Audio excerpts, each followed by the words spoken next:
Sekarang ni saya tengah menghabiskan Super Spontan lah, yang setiap minggu memang menekankan idea-idea yang lagi hebat dan membuatkan otak saya rasa makin aktif. Yang sekarang pun saya bersama Melody dan buat event-event untuk Drive M7. Oh, watak Ijan susah, dia tak ada susah lah, cuma kena cari joke-joke baru lah.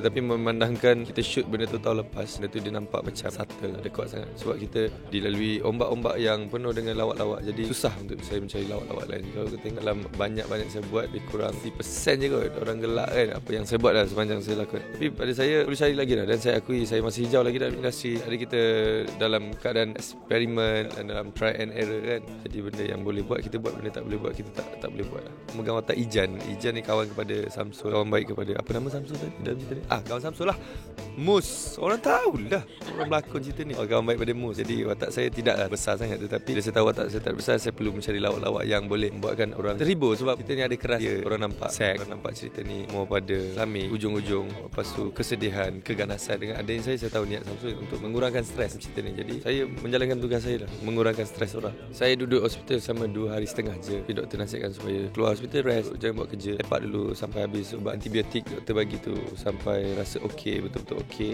baru pergi buat kerja balik. Punca saya tak nafikan lah, memang penat bekerja, dia jadi macam masa pain. Tapi sebenarnya kalau saya rest tak ada apa pun. Tetapi dah halang-halang masuk hospital, doktor cakap ambil lah ubat sikit kan, masuk air sikit, rest lah kat hospital kan. Saya fikir-fikir, okey juga kan. Satunya kita masuk ubat, kita masuk antibiotik untuk kesihatan juga. Daripada saya okey lah, tapi minta jauh lah. Saya tak nak lagi benda-benda macam tu berlaku. Saya akan jaga kesihatan. Dan saya sangat terharu bila saya tengok rakyat Malaysia, rakyat wartawan, peminat-peminat saya, fan-fan saya sangat risaukan saya, sangat concern pasal saya. Jadi bangga bila saya keluar, ingin berterima kasih. Ini puncanya ialah di hari saya dapat award di ABP. Saya tak sangka mereka hadiahkan. Jadi saya berusaha keras untuk hadiahkan dia orang balik, untuk balas budi untuk dia. Tapi sampai makan diri, itu problem alam Malaysia. Saya seriously, saya datang seminggu sekali, sampai terus live. Lepas tu saya tak sempat borak apa, dan pihak Melody tidak mention apa-apa. Saya pun tidak berani bertanya pasal isu ni sangat sensitif lah. Dengan kes dia, Melody pun mungkin ada jawapan dia kan. Saya rasa benda ni saya hanyalah host saja, memang part of family. Tapi saya rasa saya tidak berhak untuk bertanya, sebab pihak atasan yang akan memberikan jawapan. Saya better